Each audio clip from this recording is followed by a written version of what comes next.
Hey, what's up, guys? This is Brian from Whisper Status 74. This video is going to be on LED.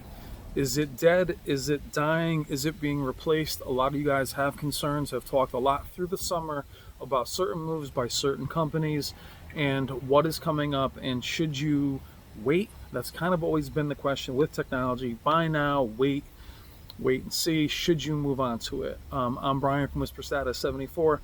I have not been as active in the comments this fall. I apologize. Got a new phone, and the fall has been very busy. I will be more involved in the comments going forward, and I'm interested to hear what you guys have to say on this specific topic. Now, throughout the summer, there's been all kinds of talk of Samsung moving away from LED, being they're one of the last that is not into OLED, except for the phones. Everyone thought it would be a very natural move into OLED, considering they already know the technology and have been part of it for many, many years.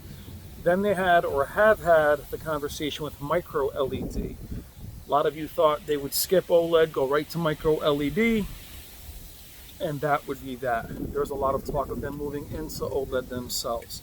Some of you feel betrayed that just bought displays from Samsung in the last couple of years. Same with VIZIO, which is now going into the OLED market. We could do a video on that all on its own. It is very windy out. I love this weather, so I'm sorry the audio will be a little bit choppy. So, two things to talk about. Is LED dead?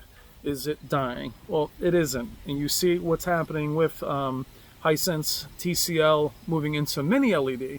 And that's exactly what I think is happening. Very similar to what happened with LCD to LED, making you feel that it's a totally different technology when it really wasn't. It was just a evolution of said technology. And I think that's what you're going to see with LED. We're going to talk a little bit also on why I think they're moving away from LED, the costs, the amount of R&D, and where I think they hit a ceiling. And in that ceiling, they weren't really getting the returns that they wanted. So, back to the initial question, or even the response. When LCD moved into LED, I'll never forget, it was these very bright fluorescent displays, very thick. They looked great. Plasma was there, just like OLED is there now. And a lot of people were attracted to plasma by its appearance. It was a little bit dim in comparison to LCD. As they moved into LED, it became a more streamlined, more slim image. And then I remember when edge-lit LED was you had to have it. Even though in many ways it diminished picture quality in terms of the edge-lit problems that we would see in 2015, 2016 with brighter displays causing edge-lit bleed, IPS glow, a lot of the issues we saw with edge-lit technology.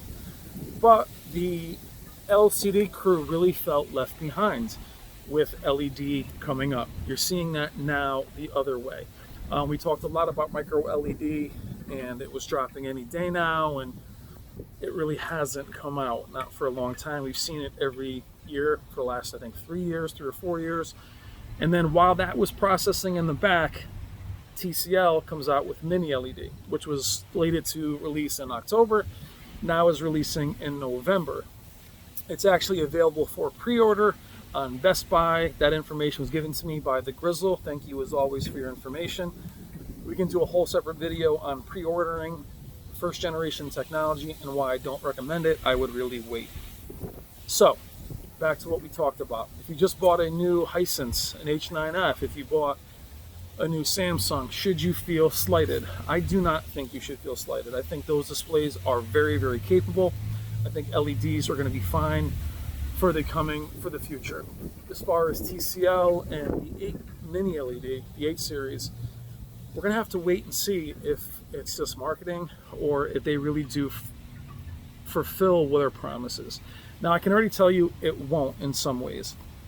Simply put, promising with mini LED and micro LED was to give you all of the advantages of OLED without burn-in. That was how it's been pitched since it came out. Zero burn-in, bright like an LED, and black levels to mirror burn-in, or mirror OLED, I'm sorry. So OLED levels, OLED black, no blooming, zero burn-in. That was the marketing. That's what's been pitched. As we saw with Digital Trends video, as they got a closer look at the mini LED, they saw that the black levels were a little closer to the Samsung Q90R, which is still excellent, but not OLED black. So right off the bat, you're seeing what's really the advantage. If it's not as bright as the Q90R and isn't as black as OLED, then it's just another LED. So I would wait. We're going to wait and see how that looks. I think you should wait. I wouldn't pre-order it, though I think it's interesting that it's available. Why bring it up? Well, what I'm saying is I think you're seeing an evolution or a cheaper way or a different technology in the same technology. There's still LEDs, there are mini LEDs, there's 250,000 of them versus a couple hundred of them. Now going back, why I think LED is changing primarily is I think they hit a ceiling in 2016, 2017. I think cost-wise, the Z9D, the Samsung KS9800, these were full array, retailed. Sony Z9D retailed for almost $10,000. The 78 KS9800 retailed for $13,000. Big displays, thick displays, large backlight, a lot of zones. More zones on the Z9D, I think, than any of the LEDs that followed. Same with the KS9800. Very high contrast ratio, super peak brightness, almost zero blooming. I had the step down 940E. The blooming was minimal, if not barely existent. I had the KS9800, the 78-inch, though it was cheaper. I mean, it was as black could be without being OLED. The problem with that, I believe, is again, super expensive, super heavy, and to the people that aren't into displays the way we are, most of us are, they were too thick. The KS9800 was huge, but it was thick. Same with the Z9D in comparison to an OLED. The most common people walk in, they see a minimalist bezel, they see the sleek design, picture quality, and they buy. That might not be us, but that is them, and that is what they're going to aim for. Also, I'm not sure the Z9D or the KS9800, which also the KS9800 was very problematic because the next year they didn't follow up with another full array. Their next full array was the Q9FN. I believe they had a gap year with the QLEDs. They had a lot of problems with them. That much money, full array, the amount of technology put into these displays, how thick they were, the amount of heat, the amount of failure rate with Z9D, the zones going out, there's a few hundred of them. There's a lot of technology crammed in for not a lot of return. So that is why I think they're stepping away. The reason I feel that way is that if you look at the Z9D in comparison to the Z9F, they did lower the zones. They did, which did change the contrast, but styling was more what they were looking for. The Z9F is still excellent. Same with the QLEDs that followed after. I just think the cost to put that much money and hardware into a display just was not something that was worth it for them. I don't think they were making a lot of money back. I think when they looked at the picture quality, but they looked at an OLED's design, they want to get closer to that, and they want to go back into that instead of these bulkier. I don't care how thick a display is. To me, it could be this big as long as the picture quality is amazing. So I think they hit a ceiling with the Z9D, with the KS9800, the Q9FN, Q8FN. I think that higher zone count didn't result in higher sales. They probably sold just as many QLEDs the next year. The Q90R still sold very well, but you can see where they went to lower zones, maybe better local dimming. It affected the contrast ratio, and I would imagine seeing them side by side, other than the Z9F, you probably couldn't tell the difference in the contrast ratio. But blooming, the goal of eradicating blooming had disappeared. The VIZIO Quantum XP series, as powerful as that display is, as high as that peak brightness is, with all the zones that they added, blooming was still evident. Blooming was, and people that have a Z9D in the comments, or a KS9800, or even a Q9FN, blooming is barely existent. I mean, it's barely there. So for me, the higher zone count, without the local dimming, technology being elegant or, kind of moving elegantly, the blooming is still an issue. And it is so evident in comparison to OLED. So I can only see it to be common that they would want to get away from that technology and into something like OLED. Sorry about that, kids, and homework, which is why I haven't been in the comments. What we're saying about why they're maybe stepping away is all that R&D, all that manufacturing to create heavier displays that aren't as satisfying to the eye as far as their build, to again higher problems with the Z9D, with failure of zones, so many zones. I think they tried to cut corners in that way of saying, look, let's do a wider view angle, let's make them thin, let's make them look more sleek. If it affects the contrast ratio, so be it. There's only so many people that care about that, and we've always talked about this, that we are in the minority, guys, as far as really checking the numbers. The Q90R, the Q series are still fantastic. Again, you'd be hard pressed to see if they look much different than, say, the Q9FN, but the fact that blooming had gotten worse, even on something like the VIZIO Quantum P series, why would that get worse? But why put all that work in if blooming is still an issue? If the peak brightness is getting higher and higher and higher, if real scene brightness is 400 nits, but peak brightness is 3,000 nits, it doesn't make any difference. Now, I'm not saying there's anything wrong with the VIZIO Quantum XP series. I personally didn't buy one. I'm waiting for the mini LED. But look at what happened with the Quantum XP series. It had a troubled launch. I think it wasn't really available. I think it was a terrible launch. But look at the specs. 3,000 nits, I think it was 400 something zones. And they didn't make really any money off it. They lowered it from, at least the 75-inch went from $3,500 to less than $2,000. That, to me, in this period of time since it launched, it's impossible that it was successful. Why invest the money into that kind of technology if you can just grab OLED, put it up there, people will buy it just by how thin it is, how elegant they look, even if they didn't look any better. And it doesn't help that in store demos they actually look better. So if you look at LCD to LED to plasma, it's kind of the same thing happening. The problem is for LED is OLED actually looks better in store. I can argue that plasma, as superior as it was to LCD and LED, sometimes did not look better in store. Under those lights in bright conditions, the plasmas typically looked dim and not that colorful until you got them into your home environment. So all this said, I'm curious, I should say, to see how VIZIO will do with OLED, how Hisense will do with OLED, how Samsung will do with OLED. Why are they going to OLED instead of micro LED, which I know is frustrating a lot of you because you're expecting micro LED to drop any day now. We don't have huge confirmation that the QLED OLED is coming out soon, but that would be interesting to have quantum dot OLED technology. How will they handle it? Would you trust a VIZIO first generation OLED? To me, the manufacturing cost of OLED was always very high. It was high because of OLED's failure rate. But early on when OLED came out, it wasn't failure rate in the field, it was failure rate in factory. They charged a premium for that. It was a fickle technology.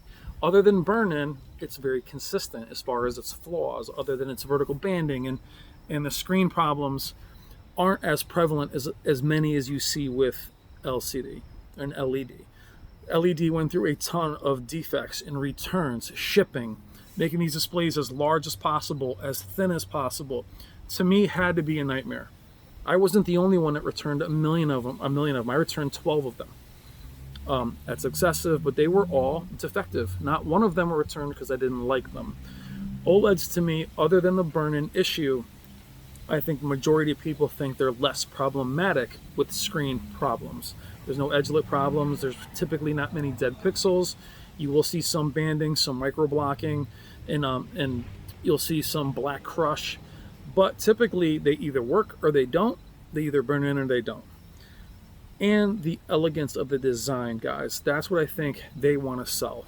So LED, is it dead? No, I just think it's going to evolve into something like mini LED.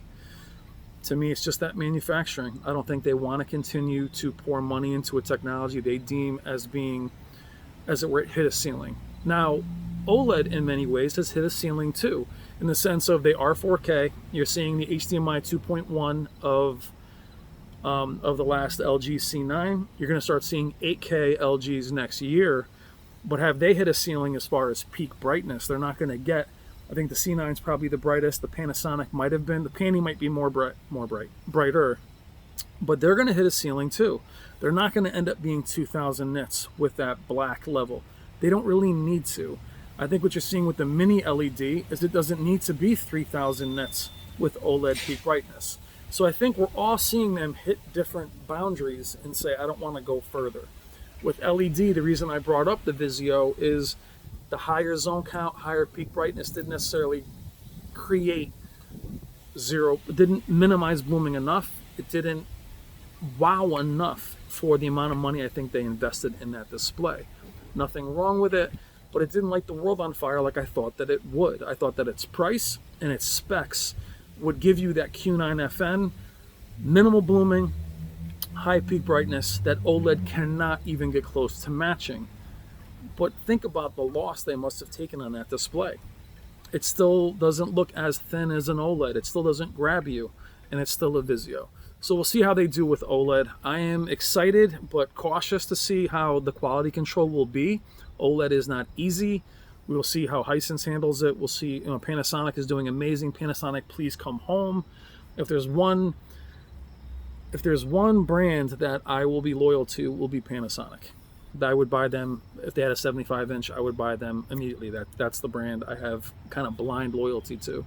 But I will wait for the mini LED. I would never pre-order a first generation anything. I would wait on it to see how realistic it is. To me, telling me it's going to be OLED blacks, zero blooming, zero burn-in, to hear that it kind of gets close to the Q90R, I would just get a Q90R. So we'll have to wait and see. Don't be upset if you have an LED. It's a proven technology, just like LCD was a proven technology. I will say that I think it's going to take a few years for mini LED to really shake out, micro LED to even come out. We'll see how the quantum OLEDs from Samsung, but I think they just got there because manufacturing was just a chore. The cost alone, they're doing phones. I mean, why not? It's just natural to move into that. I know some of you feel betrayed, but if you're the only one not offering Dolby Vision will probably be the next thing Samsung will grab. That one I would be upset about if I had a Samsung. But LED, not dead, just changing. Don't get upset if you have an LED. Enjoy your display. It's going to be good for years to come. 4K HDR isn't going anywhere. 8K still doesn't matter to me at all. And OLEDs, again, not perfect, but I think where a lot of people thought OLEDs were going to die out, they're becoming more mainstream. The prices of them are down. The picture quality is undeniable. They are gorgeous. Burn-in is still real. It just all depends on how you take care of it. But I don't blame these companies for moving into it, especially as the manufacturing costs of these displays are going down. Proof is it's hard to go back and buy an older OLED. They are not really there's not a ton of, like right now you can find C8s, you can find displays from last year. Go back a couple of years, they're kind of hard to find. They don't make a ton of them, and that's what a lot of retail is doing. Less inventory, sell what you have till it's gone, versus having a ton of inventory and getting a ton of returns. So I don't think it's dead. I just think it's changing, it's evolving. We're gonna have to wait and see how Hisense does with their dual 4K screens and LEDs and mini LEDs. It's going to be very, very interesting. Be careful out there. Don't buy the first thing you see. Really research and wait. But LED, not dead, not dying, just kind of evolving or becoming more affordable to manufacture. I hope everyone is doing well. I look forward to hearing you guys in the comments. I will get back to you. I hope you're having a nice fall. And let me know what you think. Is LED for you dying? Would you buy one now? I would still buy one if I was in the market for a display. Would you? I'll talk to you guys soon. Take care.